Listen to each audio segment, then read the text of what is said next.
That's level.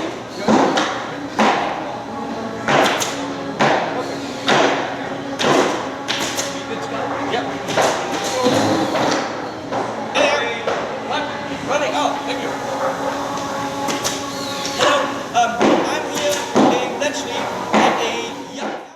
Hello, I'm here in Bletchley at a young amp company that is trying to make it in the market.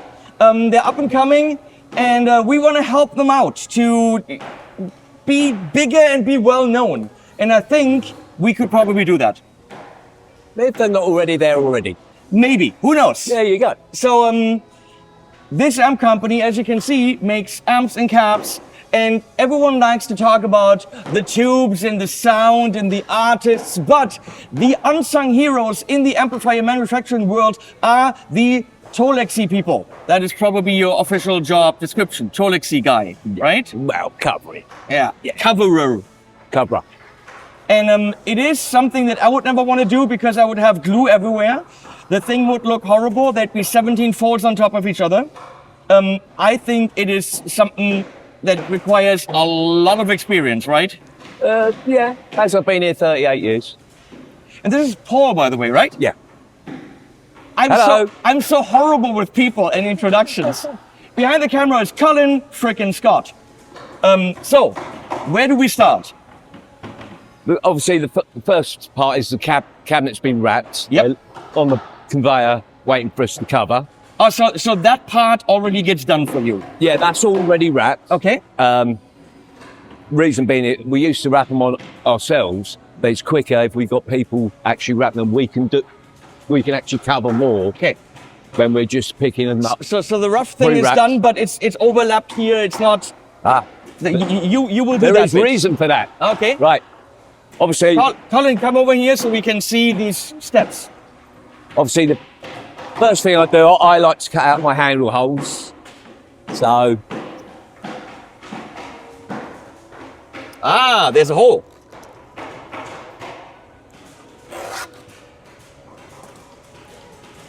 And the first time I done that, I pulled it from the front and I ripped it all the way down there.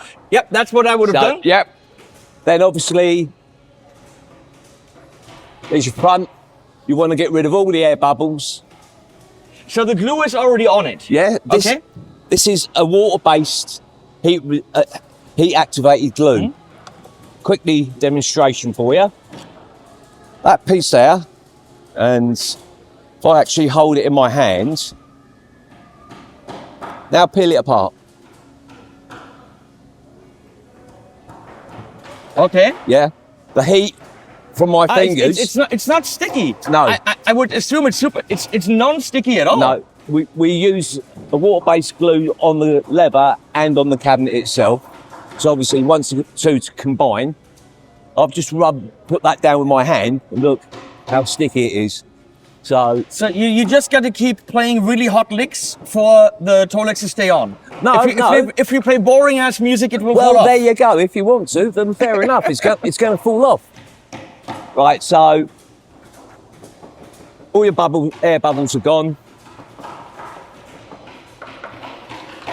Start doing your cuts.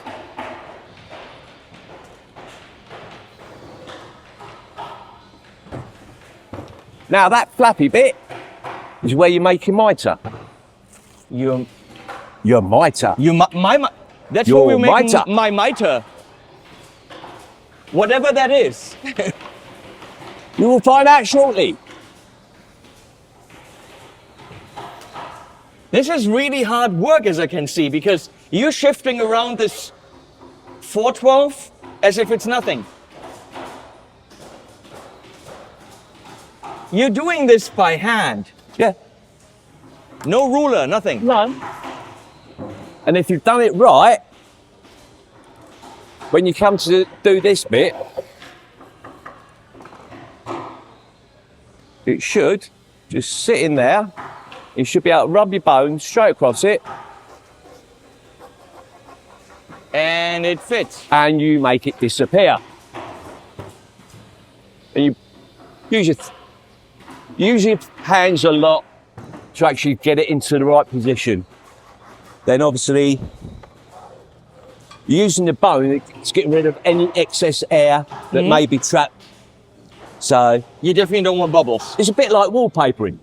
Which I have never done and would never try because it looks really difficult.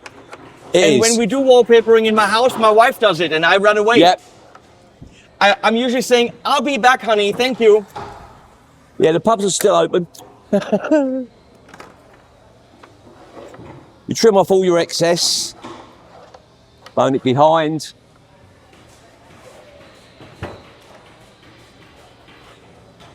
There's a lot of manual lifting and turning the 412. Hence why no machine could ever cover. Yeah, this is a AI safe job. Oh yeah, oh most definitely. That's good. You have job security. I can be replaced with an AI video guy in seconds, which will happen. And it'll probably be even better videos. I like to start bone this piece down like that. Reason being is I can make sure got no bubbles or anything there. Then I turn it, do the same with the other side. Now the fact that the glue is already on there and it's not, I imagine it's like you have to put the glue on and it's sticky, but the fact that that's already done and it gets activated, that makes this an easier process than I thought it would be. Yeah. That's pretty clever. That's it. Then put your little slots in or little cuts in.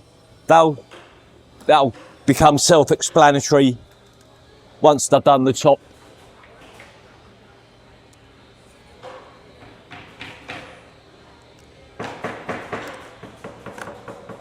And everything is done without rulers or stencils. Or he does this, he's eyeballing it.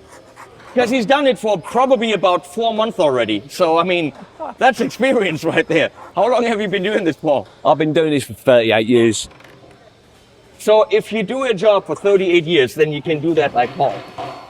You should be able to do it blindfolded. The only worry is you should cut your hands. That would be the challenge. No, that would be Come on. that would be the dodgy challenge. Blindfolded. No. Come on. Next time I'm here, we do the blindfolded cover challenge. You probably could, though. Possible. I'm not committing to that one because I know there's someone out there who'll say, we want him to do it. And obviously those little slits I've done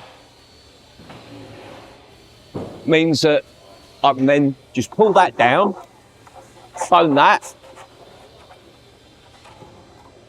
Now comes the tricky part. Then use my thumb. Oh, God. Blade up. That looks so scary. Trim that bit in there. Same with the other side.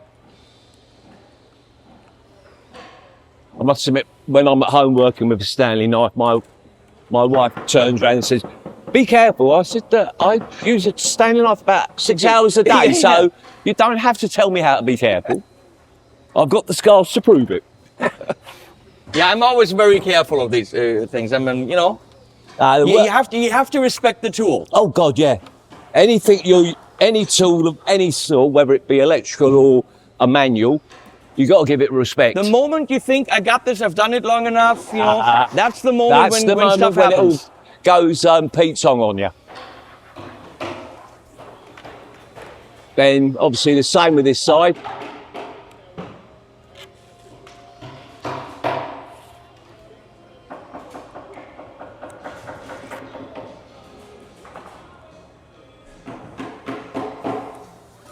I could totally see what you just did.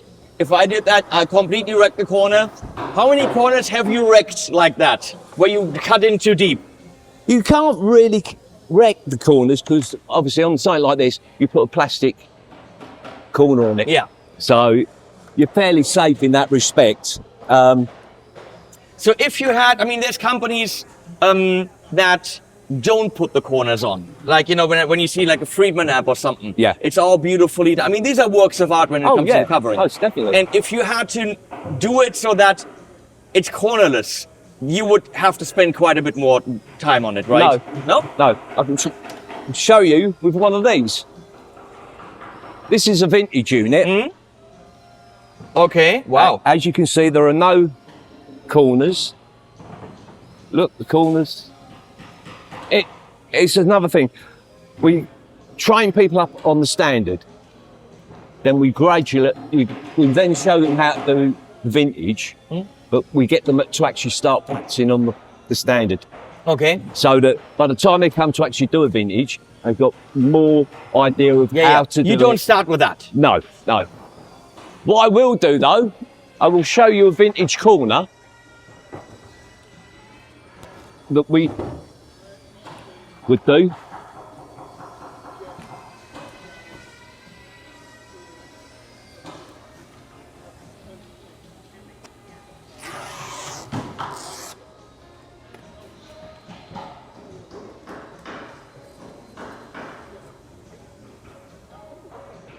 If you notice, I'm pulling the lever quite close like that.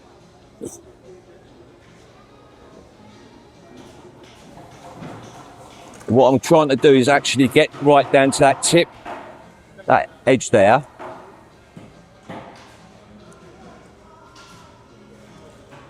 So by having access on the one underneath, you're cutting both of them at the same time. That's it. So you're not fitting them together. No. You're overlapping. You're actually mitering them together.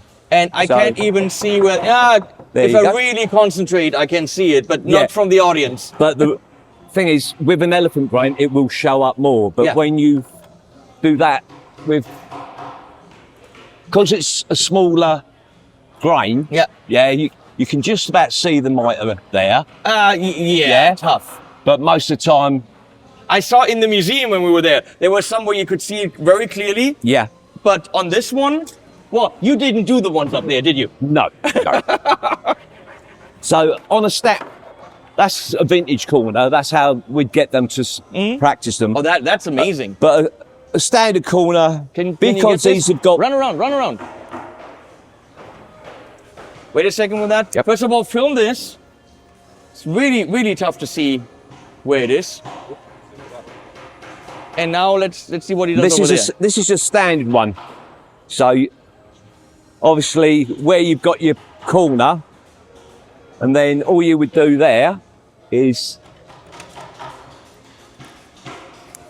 trim it,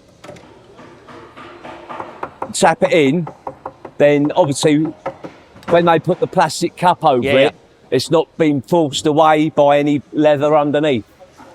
But so that's how we train people up to do the vintage style. That wasn't that much more work than what you did there. No, it's just that when you're doing the vintage, you pull the lever a bit closer to there, so that when you come to mitre it, because if you notice here, you got the little bump, and you don't have that here. Yeah, that's it. See, this side you've got the little bit sticking out, but obviously on that side you haven't. You've got your feet going there. Oh, okay. Yeah. So we do this bit so that when the finishers come, they get the foot and they can push it in there and screw it up. And the same with the top, because obviously on the base unit, you've got the cap for the feet of the angled unit. So you trim that, cut them out.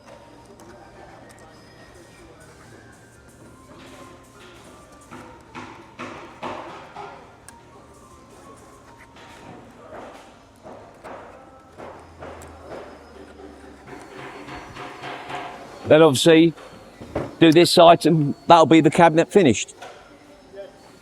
So if we're not in your way, how long does it take you usually for one like that? A cabinet this size would take about 10 minutes.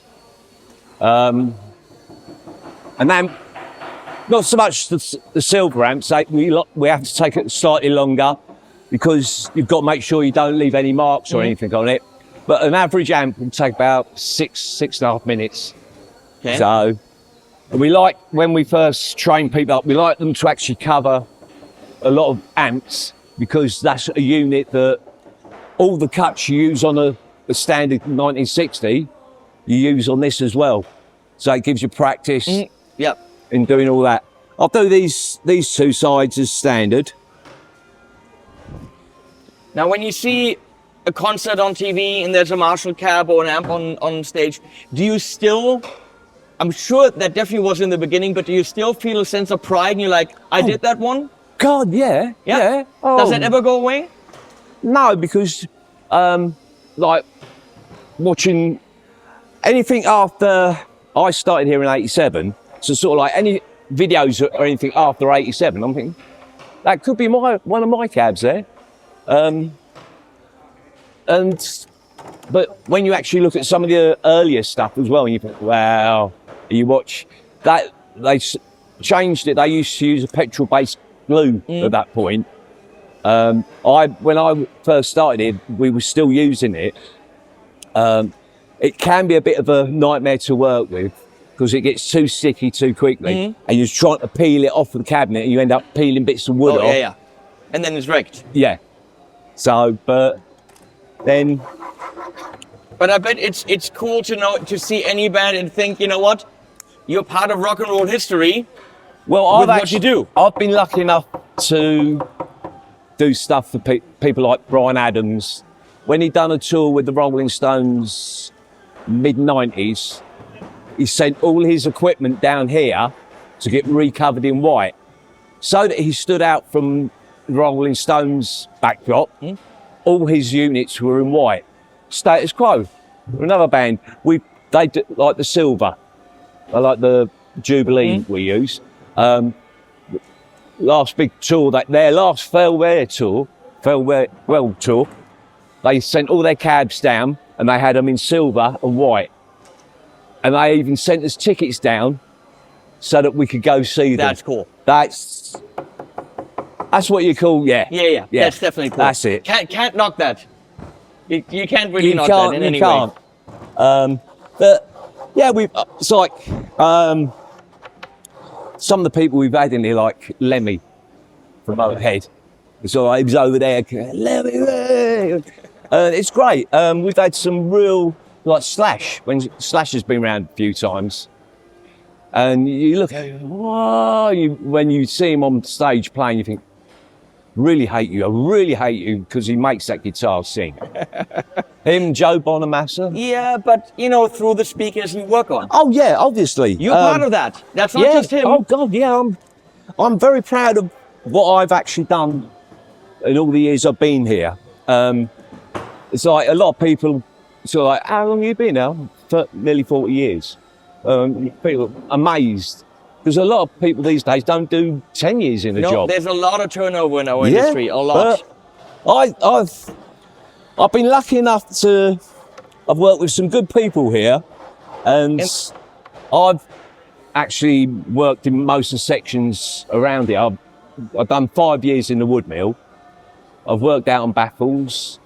I've worked, obviously, my main thing has been covering, but I've done finishing, done a bit of electronics, so yeah. And a lot of people out there think that with all the turnover with Marshall, with another company taking over and so on, that it's none of the original staff is still here. That's what people think. People think it's all Chinese owned now, whatever, but we need them to realize that it's not true. No. The core people are here. Yeah.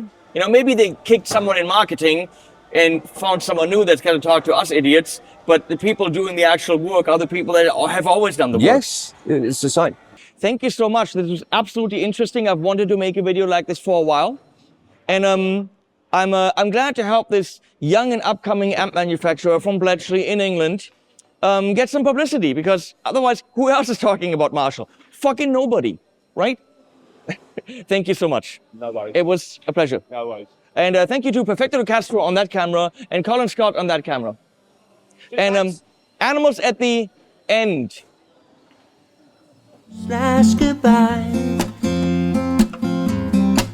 but every time you want it, you make my world disappear. Maybe you make me lose the ground.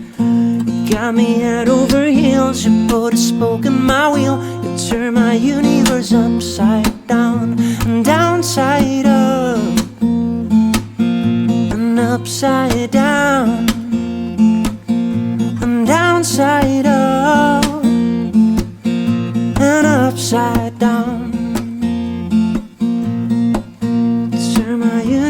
upside down. You turn my universe upside down. You turn my universe